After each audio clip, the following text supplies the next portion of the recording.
The universe was old, very, very old, and in all those billions of years, countless species had risen from mud and fire and ice.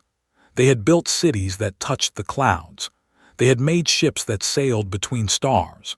They had formed the Galactic Conclave, a great council where thousands of different beings came together to share knowledge and keep peace. But there was one problem that none of them could solve. On a small moon, far from any living world, there stood a wall. This wall was made of black stone that was older than most stars. Strange symbols covered every part of it. These symbols were called the progenitor script, and they had been written by beings who existed before anyone could remember. The progenitors had left this message and then vanished like smoke in the wind. For 10,000 years, the minds in the galaxy had tried to read these symbols. They had used powerful computers. They had used psychic abilities. They had used mathematics and magic and everything in between. Wars had been fought over small pieces of the script. Entire empires had fallen trying to understand even one word. No one had succeeded. The symbols remained silent. The message stayed locked away. Then one day, a scientist named made a discovery. Was not like most beings. His body was made of living crystal that sang with light. He had spent 300 years studying the progenitor script, and he had found something interesting. The script was not just random symbols. It was designed to be read by a very specific type of mind. A mind that could process abstract symbols in a certain way. A mind that had evolved through thousands of years of using written language. Search the galaxy for such a mind. He scanned planet after planet. He tested species after species. Most failed immediately. Their brains simply could not see the patterns that the progenitors had hidden in their writing. Then his scanner found a small blue planet in a quiet corner of the galaxy, the third planet from a yellow star. The natives called it Earth. Was confused at first. These humans were so young. Their civilization was barely a few thousand years old. They had only just started exploring their own solar system. How could they possibly succeed where ancient and powerful species had failed? But the scanner did not lie. Human brains were different. They had evolved in a unique way. For over 100,000 years, humans had been developing language. Not just spoken language, but written language. Symbols that represented sounds. Sounds that represented ideas. Ideas that represented the world. This had changed their brains in ways that no other species had experienced. Humans could look at marks on paper and hear voices. They could see shapes and feel emotions. They could read. The Conclave decided to test the humans. They sent a ship to Earth. In the city of Seoul, in a small university office, a young woman named was having a bad day. She was 28 years old. She had been studying linguistics for 6 years. Her desk was covered with old books and papers. Empty coffee cups formed small towers around her computer. She had been working on translating ancient Sumerian tablets for her research, and her eyes were tired. Pushed her glasses up her nose and took another sip of cold coffee. She made a face. The coffee had been sitting there for hours. It tasted terrible. She was about to go make a fresh cup when the ceiling opened. At first thought she was dreaming. A circle of white light appeared above her head. It was so bright that she had to cover her eyes. Then she felt her body lifting off the chair. Her laptop floated up with her. Her coffee cup stayed behind, tipping over and spilling across her papers. Wanted to scream, but no sound came out. The light pulled her up and up, through the ceiling, through the roof, through the clouds. She saw the city below her growing smaller. She saw the curve of the earth. She saw stars. Then everything went dark. When woke up, she was lying on a floor that felt like warm glass. The air smelled strange, like flowers and metal mixed together. She sat up slowly and looked around. She was in a room with no corners. The walls curved in ways that made her head hurt. Lights floated in the air without any wires. And standing in front of her was a being made entirely of crystal. The crystal being stared back. Hello, it said. Its voice sounded like wind chimes. I apologize for the sudden transportation. Time was short. Opened her mouth, closed it, opened it again. What, she said. Explained everything. He told her about the conclave. He told her about the progenitor script. He told her about the 10,000 years of failure. He told her that humanity might be the last hope. You want me, said slowly, to translate alien writing? Yes. Writing that no one in the entire galaxy has been able to read. Correct. Writing that is older than most civilizations. Indeed. Laughed. It was not a happy laugh. It was the laugh of someone who had been kidnapped by aliens and was trying very hard not to panic. And what happens if I fail? She asked. Crystals dimmed slightly. Then humanity will be classified as linguistically primitive. Your species will be barred from galactic society for 1,000 years. Great, said, no pressure at all. Waved one of his crystalline limbs and a holographic image appeared in the air. It showed the ancient symbols, rotating slowly. They were beautiful in a strange way. Sharp angles and soft curves mixed together, lines that seemed to move even though they were still. Looked at them for a long moment. Her tired brain, trained by years of studying ancient languages, began to work automatically. She tilted her head to one side. Huh, she said, that is interesting. Leaned forward, his crystals chimed with hope. What do you see? Pointed at a section of the symbols. The spacing is wrong. See how these characters are pushed too close together, and these ones are too far apart. Did not understand. What does that mean? Shrugged, I do not know yet, but whoever wrote this. She paused, a small smile forming on her tired face. They had terrible kerning. What is kerning? It is the space between letters. Designers care about it a lot. Looked at the ancient alien symbols and felt something strange. For the first time since she had been pulled through her ceiling, she felt a little less afraid.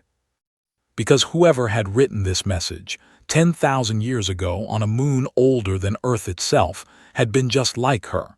A person trying to communicate. A person who made mistakes. A person she might be able to understand. The conclave station was the largest thing had ever seen. It floated in space near a dying red star, and it was bigger than most cities on Earth. Thousands of ships flew around it like insects around a lamp. Lights glowed from millions of windows. The station was home to representatives from 847 different species, all gathered to witness what they believed would be humanity's greatest failure. But was not alone. The conclave had brought 3 other humans to help with the trial. They stood together in a small room, looking at each other with confusion and fear. The first was a man named. He was 35 years old and worked for the government as a code breaker. His job was to find hidden messages and break secret codes that no one else could crack. He had short black hair and serious eyes that never seemed to stop thinking. The second was an older woman named. She was 62 years old and had spent her entire life studying how languages were born and how they changed over time. Her hair was gray, and she wore small glasses that kept sliding down her nose. She carried a notebook everywhere she went.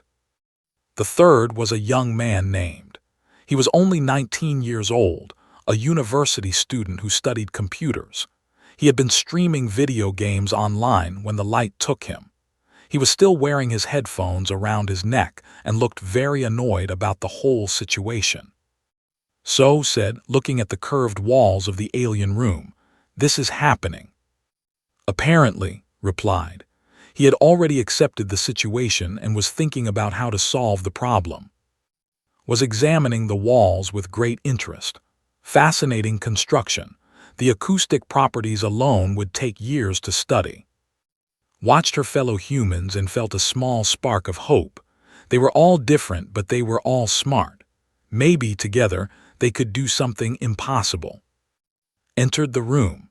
His crystal body reflected the strange lights, creating rainbows on the walls. "The trial will begin soon," he announced. "You will be taken to the monument wall. There you must decode at least one sentence of the progenitor script. If you succeed, humanity will be granted a seat on the Galactic Conclave. If you fail—" He paused. "The consequences have already been explained." One sentence said, "That does not sound so hard." Crystals made a sound that might have been a sigh. Many beings have said the same thing.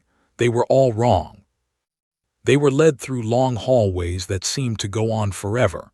Strange beings walked past them. Some had too many eyes. Some had too many legs. Some floated in tanks of green liquid. Some did not seem to have physical bodies at all. The humans stared at everything. It was hard not to stare. Finally, they reached a massive door. It was made of the same black stone as the ancient wall, and it was covered with smaller versions of the progenitor symbols. "Beyond this door is the monument chamber," explained. "Representatives from every species in the conclave are watching. They have waited 10,000 years for someone to read the words of the progenitors. Many believe this day will end in disappointment." "Thanks for the encouragement," muttered. The door opened. The monument chamber was the size of a football stadium, but shaped like the inside of an egg. Thousands of viewing platforms floated in the air, each one filled with alien beings. The noise was incredible. Clicks and hums and whistles and sounds that human ears had never heard before. And at the center of the chamber stood the wall. It rose up from the floor like a frozen wave of darkness, 1 kilometer high, made of stone that had existed before the first stars were born. Every part of its surface was covered with the progenitor script. The symbols seemed to move in the light, but when looked directly at them, they were perfectly still. She felt very small. A massive creature floated down from above. It was like a snake, but longer than a train, with scales made of something that looked like liquid metal. This was the Grand Adjudicator, the leader of the trial. "Humans of Earth," it said. Its voice echoed through the chamber. "You have been chosen to attempt what no species has accomplished. You will decode the progenitor script." The crowd made sounds that might have been laughter or might have been disbelief. "If you succeed," the Grand Adjudicator continued, "humanity will be granted all the rights and privileges of a conclave member species. If you fail, you will be classified as linguistically primitive. Your kind will be accessed to galactic society for 1,000 years. Stepped forward, how much time do we have?" "As long as you need. Many species have tried for centuries. None have succeeded." Raised her hand like she was back in a classroom. "Are we allowed to use our own tools and methods?" The Grand Adjudicator seemed surprised by the question. "Of course, use whatever you wish. It will make no difference." Had already pulled out his phone and was taking pictures of the wall. Several aliens made confused sounds at the small device. "For research," explained when looked at him. Walked toward the wall. Each step felt heavy. The symbols seemed to grow larger as she got closer. Up close, she could see that they were not simply carved into the stone. They were part of the stone as if they had grown there naturally. She reached out and touched the cold surface. Her fingers traced a line of script. For a long moment nothing happened. The crowd waited. The other humans watched. Then spoke. "They are not just words," she said quietly. Moved closer. "What do you mean?" "These symbols," she pointed at a section near the bottom of the wall. "They are not the message. They are instructions for reading the message." She turned to look at the others. "It is like a key, a legend on a map. It tells you how to understand what comes next." "A font key," said, understanding immediately. "Like a cipher but for the alphabet itself. You cannot read the message until you understand the rules for reading." Was already writing in her notebook. Of course. Written language always requires shared understanding. The reader must know the rules before meaning can be transferred. The aliens in the crowd looked at each other in confusion. None of them understood what the humans were talking about. For 10,000 years, they had looked at the wall and seen only symbols. The idea that some symbols might explain other symbols had never occurred to them, because none of them had grown up learning to read. None of them had spent years memorizing alphabets and grammar rules and spelling patterns. None of them knew deep in their bones that written language was not natural. It was a technology, a system, and every system had instructions. The grand adjudicator floated lower. "You believe you have found something." Looked at the massive snake creature. She was tired and scared and very far from home. But when she looked at the ancient symbols on the wall, she saw something that no alien had ever seen. She saw a person trying to be understood. "We have found the beginning," she said. "Now the real work starts." The conclave gave the humans a workspace near the monument chamber. It was a large room with smooth white walls and floating furniture that adjusted to fit their bodies. There were machines that could create almost any tool they needed. There were screens that could display any part of the wall in perfect detail. And there was food, lots of food. The aliens had studied human biology and provided meals that looked strange but tasted surprisingly good. On the first day, the 4 humans sat in silence, staring at projections of the ancient script. The symbols floated in the air around them, slowly rotating. "Where do we even start?" asked. He was the youngest, and the situation still felt unreal to him. "We start the same way we would start with any unknown language," said. She was the oldest, and her voice was calm and confident. "We look for patterns, we make guesses, we test our guesses, we fail, we try again." Stood up and walked to one of the machines. "I need paper," he said. "A lot of paper and string, red string if you have it." The machine hummed and produced exactly what he asked for. Over the next few days, each human developed their own approach to the problem. The aliens who watched through cameras were amazed and confused by what they saw. Turned his workspace into something that looked like madness. He printed thousands of copies of different symbols and stuck them to the walls. He connected them with red string, creating a web that grew larger every day. Some strings connected symbols that looked similar. Others connected symbols that appeared near each other. Still others marked symbols that appeared at certain locations on the wall. "What are you doing?" asked during one of his visits. "Frequency analysis," replied without looking away from his work. "Every language has patterns. Some sounds are used more often than others. Some combinations are common. Some are rare. If I can find these patterns in the script, I can start to understand its structure." Studied the web of paper and string. To him it looked like chaos. "And this works." Smiled slightly. "It has worked for every code I have ever broken. The math does not lie. Hidden patterns always reveal themselves if you look long enough." In another corner of the room had set up recording equipment. She sat in front of a microphone, staring at symbols on a screen, and made sounds. Strange sounds, clicks and hums and whistles and growls. She tried every sound a human mouth could make, matching them to different symbols, then listening back to the recordings. "What is she doing?" asked a young alien scientist who had been assigned to observe the humans. "She is trying to figure out how the progenitors spoke," explained. "Language is sound first, writing second. If can work out what sounds the symbols represent, she can start to understand the grammar and meaning." "But you do not know what the progenitors looked like. You do not know if they even had mouths." Nodded. "That is true, but speaking requires a physical body, lungs or something like lungs to push air, a throat or something like a throat to shape sound, is working backward from the symbols to guess what kind of body could have made them." The alien scientist was silent for a long time.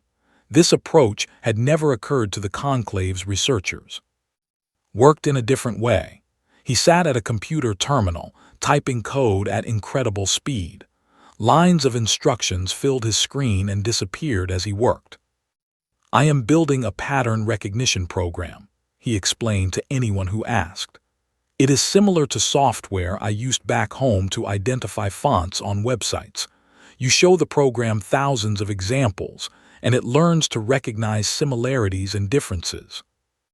He had fed the program images of every symbol on the monument wall.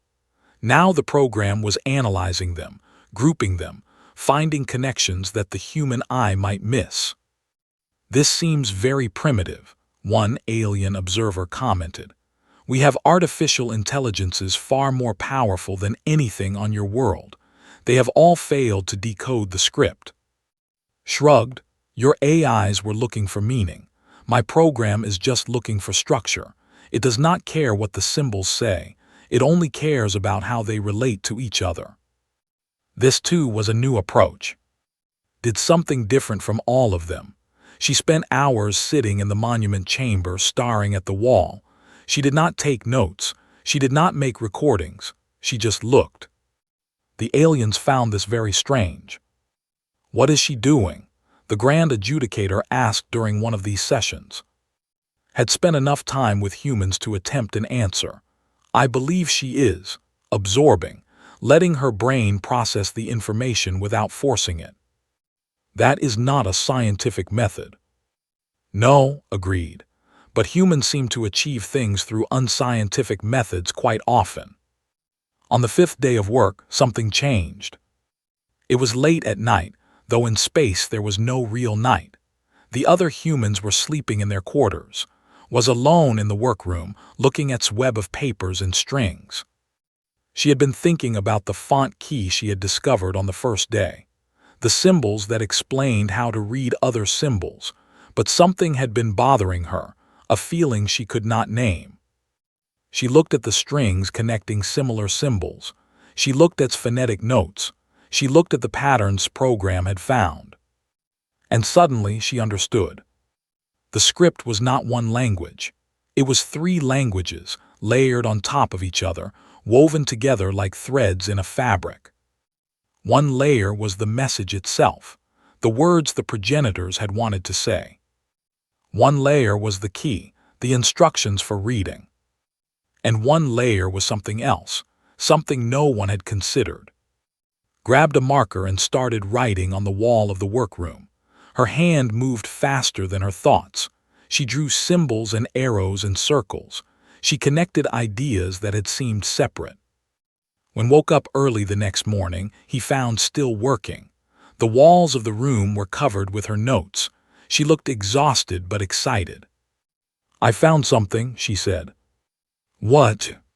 Pointed at a section of her notes.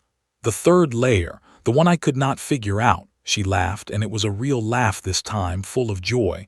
"It is comments, notes. The progenitors were editing their own work. They were arguing about word choices and phrasing, and..." She shook her head in amazement. "They could not agree on a font." Stared at her, then he started to laugh too. Somewhere across the galaxy, beings who had existed before time had written a message for the future. And just like every writer in history, they had struggled with editing. They had debated about formatting. They had left notes in the margins. They were not gods, they were people. And people could be understood.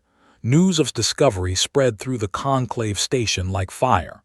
Within hours, the observation galleries around the humans' workroom were packed with beings from dozens of species. They watched through screens and cameras, and in some cases, through senses that humans could not understand. The idea that the progenitor script contained editing notes was shocking. For 10,000 years, the conclave had treated the monument wall as something sacred, something perfect, something written by beings so far above normal life that their words must be pure truth. Now a young human woman was saying that these godlike beings had argued about fonts. The Grand Adjudicator called an emergency meeting. "Explain," the massive serpent demanded, floating before the 4 humans. Behind it, representatives from hundreds of species waited in tense silence. Stepped forward. She was tired. She had not slept in 2 days, but her eyes were bright with the excitement of discovery. "The progenitor script has 3 layers," she began. A holographic display appeared beside her, showing sections of the ancient symbols. The first layer is the message, the actual words they wanted to communicate. She pointed at a series of symbols that glowed blue in the display. The second layer is the key, instructions for reading the first layer, like a guidebook that explains the rules of the language. These symbols glowed green. And the third layer paused. The third layer is editorial comments, notes that the progenitors left for themselves, changes they were considering, arguments about how to phrase things. These symbols glowed red. The chamber erupted in noise. Thousands of aliens spoke at once, their voices mixing into a chaos of sound. The Grand Adjudicator had to call for silence 3 times before order was restored. "You are saying," the Grand Adjudicator said slowly, "that the progenitors made mistakes." "Not exactly mistakes," spoke up. She pushed her glasses up her nose. "More like choices. Every piece of writing is a series of choices. Which word to use, how to structure a sentence, what information to include or leave out. The progenitors made these choices just like any writer would." "But they were progenitors," an alien representative called out. Its body was like a cloud of purple smoke. "They created the foundations of galactic civilization. They cannot be compared to ordinary beings." Crossed his arms. "With respect, that is exactly why no one has been able to read their message. You put them so high above yourselves that you forgot they were trying to communicate. And communication is something all thinking beings do the same way." The chamber fell silent. Stepped forward, tablet in hand. "There is more, we found something else." He tapped his tablet and the holographic display changed. Now it showed 2 versions of the same section of script, side by side. "There are actually 2 complete versions of the main message," he explained. "An original version and a revised version. The progenitors updated their text at some point. They cleaned up the phrasing, changed some words, reorganized some sections." "Why would they do that?" asked. "Version control," said. "Back home, when programmers write code, they keep track of every change they make. That way, if something goes wrong, they can go back to an earlier version. The progenitors did the same thing. They kept their original draft alongside their final draft." The Grand Adjudicator floated closer, its metal scales reflecting the light of the holographic display. "Which version contains the true message?" Looked at the ancient symbols. She thought about all the hours she had spent staring at them. She thought about the unknown beings who had carved them into stone so long ago. They had worked hard to create this message. They had revised and edited and argued and debated. Just like every writer in history. She raised a stylus, holding it like a pen, and asked the question that would change everything. "Original font or improved?" The Grand Adjudicator's massive head tilted in confusion. "I do not understand the question." "I mean," continued, "do you want the original version, the first draft with all its rough edges and uncertain phrasing? That version has more context. It shows the progenitor's thinking process. But it is also messier, harder to understand." She pointed at the other version in the display. "Or do you want the improved version, the final draft, cleaned up and polished? That version is clearer and easier to read, but some of the original meaning might have been lost in the editing." The chamber was completely silent. For the first time in 10,000 years, the conclave had no answer to a simple question. Stepped forward to stand beside. "In human scholarship, we preserve both versions. We study the original to understand what the author first thought. We study the revision to understand what they decided was most important. Together, the 2 versions tell us not just what they said, but how they thought." "How they thought," repeated slowly. His crystal body chimed softly as he processed this idea. Not just the meaning of their words, but the way their minds worked. "That is the real treasure," said. "Any species can memorize facts. You have had 10,000 years to try that approach and it did not work. Understanding how another mind works, that is true translation. That is real communication. The Grand Adjudicator was silent for a long moment. Its ancient eyes studied the four humans standing before it, so small, so young, so impossibly different from the mighty species of the conclave. And yet they had seen something that no one else had seen. "You have not decoded the message," the Grand Adjudicator said finally. "Not yet," agreed. "But you believe you can." Looked at her fellow humans, with his webs of patterns, with her notebooks full of sounds, with his computer programs, all of them tired, all of them far from home, all of them completely out of their depth. "Yes," she said, "we believe we can." The Grand Adjudicator made a sound that might have been a laugh. "Then continue." The crowd began to disperse, but the mood had changed. For the first time, the aliens were not watching the humans with disbelief or mockery. They were watching with curiosity. And perhaps, just perhaps, with hope. That night in their quarters, the four humans sat together. They were exhausted, but none of them could sleep. "Original or improved," said, shaking his head. "I cannot believe you asked that, in front of the entire conclave." Shrugged, "It was a real question. We need to know which version to focus on." "Both," said. "We focus on both. Like said, each version tells us something different." Nodded. "Tomorrow the real work begins. We have the key to the door, now we need to walk through it." Outside their window, the dying red star cast strange shadows across the station. Somewhere on the monument wall, ancient words waited to be read. And four humans from a small blue planet were going to read them. 3 months passed on the conclave station. 3 months of work and struggle and small victories and frustrating failures. 3 months of four humans doing what humans had done since the beginning of their species, trying to understand. The workroom no longer looked like a workroom. It looked like a battlefield of ideas. Its web of papers and string had grown until it covered 3 entire walls. New patterns had emerged from his analysis. He had identified 47 distinct symbol types, each with its own rules for how it could combine with others. He had found the progenitor equivalent of vowels and consonants, of prefixes and suffixes, of grammar and syntax. Had filled 17 notebooks with phonetic reconstructions. She had worked backward from the symbols to build a picture of the progenitors themselves. They had been beings of sound and vibration, she concluded. Their language was meant to be sung as much as spoken. Some symbols represented not just sounds but entire musical phrases. Software had evolved into something remarkable. Alien programmers came from across the station to study his work. His pattern recognition system could now identify relationships between symbols that would take a living mind years to find. He had automated parts of the translation process, creating tools that the humans used every day. And sat at the center of it all, synthesizing their work into meaning. She had become the final filter, found patterns, found sounds, found connections, and turned all of it into words. It was exhausting. Some days she felt like her brain would break under the pressure.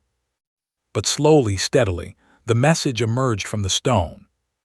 The first full sentence they translated was simple: "We were here."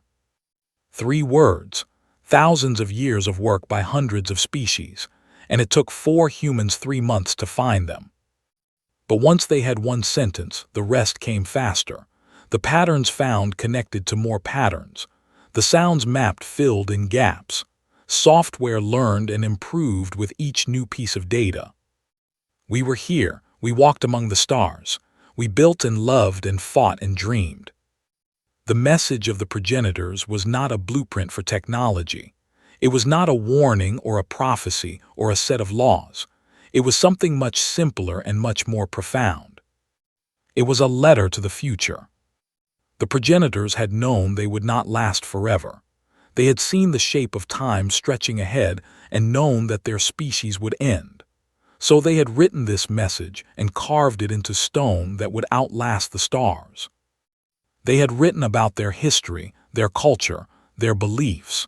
They had written about their greatest achievements and their worst mistakes. They had written about what they hoped the future would bring.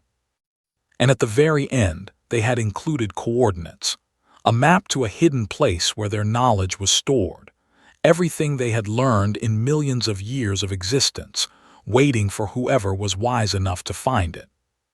The day the translation was complete, the humans presented their work to the conclave. The Grand Chamber was fuller than it had ever been. Every species that could travel had sent representatives. Millions more watched through broadcasts that stretched across the galaxy. Stood at the center of the chamber. Behind her, the monument wall rose like a frozen wave of darkness, but it was not mysterious anymore. She could read every symbol on its surface. The progenitors called themselves the First Song, she said. Her voice was carried to every corner of the station. They believed that the universe itself was music, and that all life was part of the same melody. She told them about the progenitors' history, their rise from simple beings on a world that no longer existed, their spread across the galaxy, their golden age when they had built wonders that still amazed civilizations millions of years later. She told them about the progenitors' ending, a slow fatting, not a sudden destruction. They had simply grown tired and decided to rest, but before they left, they had written this message. They wanted to be remembered, said, but more than that, they wanted their children to succeed where they had failed. She paused, looking at the sea of strange faces before her. They saw the future coming. All of you, every species in this chamber, you are their children. They built the foundations that let your civilizations rise, and they left this message so that you would know you are not alone, so that you would know someone came before you and hoped for your success. The coordinates appeared in the display above her, a distant nebula far from any inhabited world, the repository of progenitor knowledge.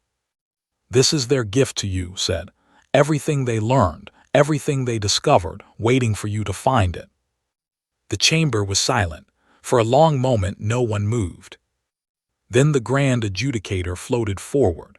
The massive serpent looked at with eyes that had seen civilizations rise and fall. Humanity has succeeded where all others failed, it said. As promised, Earth is granted a seat on the Galactic Conclave. You are now a full member of galactic society. Cheers erupted from the crowd. Well, sounds that might have been cheers. It was hard to tell with aliens. But held up her hand. We accept the seat, she said, but we want something else too. The Grand Adjudicator's head tilted. Name it. Looked at and they nodded. We want access to every untranslated text in the galaxy, said. Every ancient script, every mysterious symbol, every language that no one can read. Send them to us. We will figure them out. Murmurs spread through the crowd. This was unexpected. Why? Asked. You could ask for technology, for wealth, for power. Why ask for this? Smiled. It was a tired smile, but a real one. Because this is what we are good at, she said. Humans have been reading each other's messages for 100,000 years. We have translated dead languages and broken impossible codes. We have found meaning in cave paintings and understood the thoughts of people who lived before writing existed. She gestured at the monument wall behind her. Everyone in this galaxy has been looking at these symbols and seeing mystery, sacred words from perfect beings. We looked at them and saw people struggling to communicate across time and space, people who made choices and mistakes and revisions. She raised the stylus she still carried, holding it like a pen. You asked us to decode a message. We did more than that. We understood the minds that wrote it. That is what we offer the galaxy, not just translation, understanding. The Grand Adjudicator considered this for a long moment. Very well, it said finally. Your request is granted. All untranslated texts will be made available to humanity. And so a new era began. In the years that followed, humans became known throughout the galaxy, not as warriors or conquerors or builders of empires.